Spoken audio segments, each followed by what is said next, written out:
Welcome, brave souls, to Mr.Terror Tales, the channel where the darkest fears are unleashed. If you're searching for a warm embrace in the night, I suggest you look elsewhere. But if you have the courage, stay close and listen to these twisted tales of terror. For tonight, I will take you deep into the heart of the forest, where the shadows are alive and the creatures that haunt them are anything but human.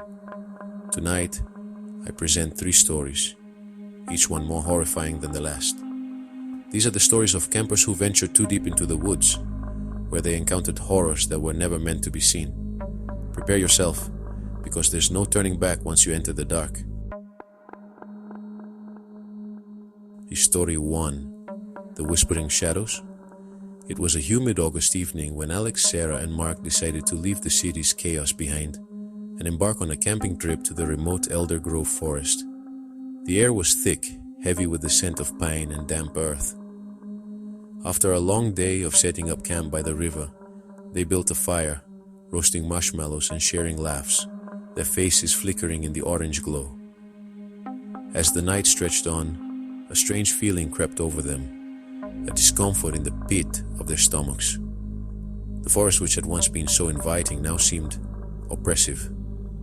The trees were unnaturally tall, their trunks twisted in ways that felt almost wrong. The wind died down, leaving an eerie silence in its wake, broken only by the occasional crack of a twig underfoot. At first it was Sarah who heard it, a faint whisper so quiet that she thought it might be the wind. But then, it came again, louder this time. "Come closer, to see..." The voice was soft, sweet even, like a lullaby, but something about it made the hairs on the back of her neck stand up. She turned to Alex, asking if he had heard it too. His eyes widened, and without a word he nodded. Mark too was now listening intently. The voices weren't coming from any one direction, but from everywhere surrounding them. "Come closer while we are waiting," the voices called, each one unmistakably human, but with an unnatural undertone, like an insect crawling inside your skull. They could feel the pressure building in their minds, urging them to follow, pulling them toward the trees.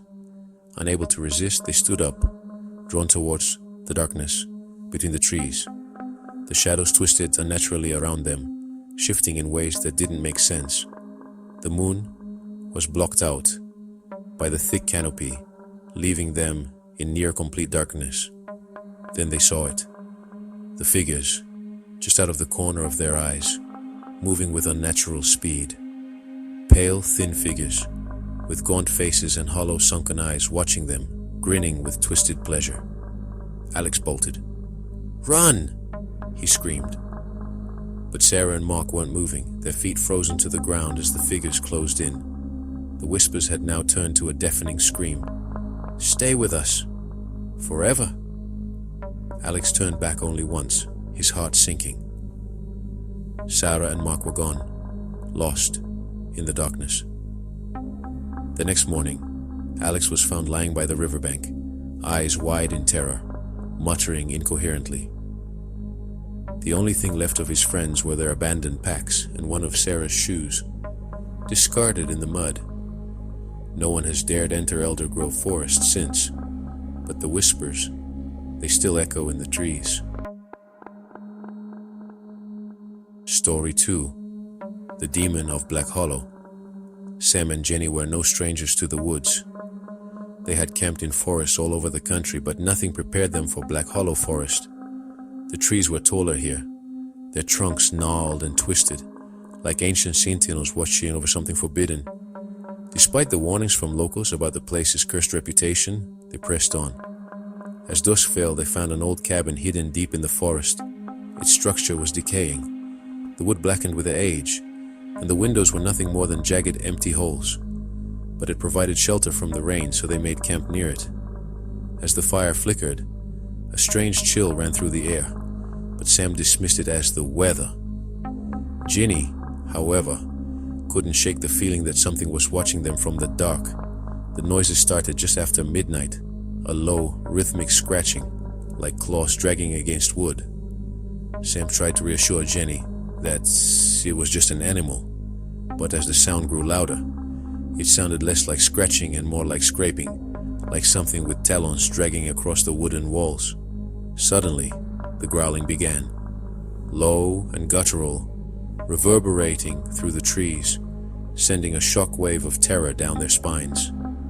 Sam grabbed the flashlight and stepped outside, but what he saw made him freeze.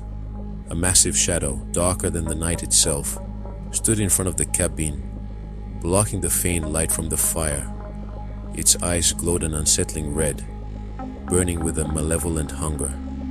It was tall, unnaturally tall, and its form was more like that of a distorted human, but its features were grotesque and twisted. It opened its mouth, revealing rows of jagged teeth, and growled, "You shouldn't have come here." Sam turned to run, but Jenny was gone, vanished. All that was left was a deep, blackened spot in the mud where she had stood, as if something had pulled her into the earth itself. Sam ran, but the ground beneath him seemed to swallow his steps, dragging him toward the creature. When they found him the next morning, he was standing by the cabin, eyes wide, muttering, "It's not a forest, it's a tomb." Jenny's body was never recovered, and now, the locals say, if you listen carefully near Black Hollow, you can hear the whispers of the lost souls calling for someone to join them. Story 3. The Midnight Visitor. Emma and Tom were looking for a quiet escape. The couple loved nature, so they decided to camp deep in the woods, at an isolated spot they'd read about. The trees around them seemed to hum with ancient energy, their trunks thick with age. The air was crisp, and the moon was a sharp sliver in the sky, barely piercing the dense canopy overhead. By midnight, they were lying in their tent, wrapped in sleeping bags, the crackle of their fire the only sound. That's when the first noise came. A slow, methodical scratching, like someone dragging their nails against the side of the tent. Tom assumed it was an animal, but Emma's heart raced. There was something too deliberate about the sound. Tom unzipped the flap and peered into the darkness. Nothing. The forest was still. But as he pulled the flap closed, the scratching began again, louder and more intense. Emma's breath caught in her throat as she whispered, "It's not an animal." Then, the whisper came, a dry, raspy voice from outside the tent. "I'm right here." Tom leapt up and opened the flap, but the darkness outside was empty. There was no sound, no movement. He stepped outside cautiously, calling for any animal that might have made the noise. That's when he saw it. A pale, twisted figure standing beneath the oak tree, its limbs impossibly long, and its eyes glowing an eerie red. It was watching him, watching them. The figure stepped forward, its form contorting unnaturally like it was made of shadows and fear. "You shouldn't have come," it whispered, voice crackling like dry leaves. Emma screamed, but when Tom turned to grab her, she was gone, vanished into thin air. All that remained was the figure, still standing beneath the tree, its grin wide and knowing.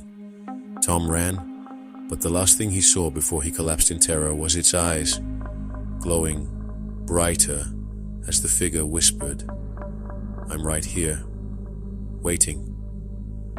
Tom was found hours later, shaking uncontrollably, his clothes soaked with sweat. Emma was never found, and the forest, it kept its secrets. 3 stories of campers who ventured too far into the unknown, each one encountering horrors beyond comprehension. The forest is not always a place of peace. It is a realm where nightmares roam free. And if you ever find yourself standing alone beneath its canopy, beware. Some things, once seen, can never be unseen. Some things, once encountered, will follow you forever. Thank you for joining me on this journey into terror. If you enjoyed these tales of the unknown, like, subscribe, and hit the bell so you'll never miss another nightmare. Until next time, sleep tight, if you can.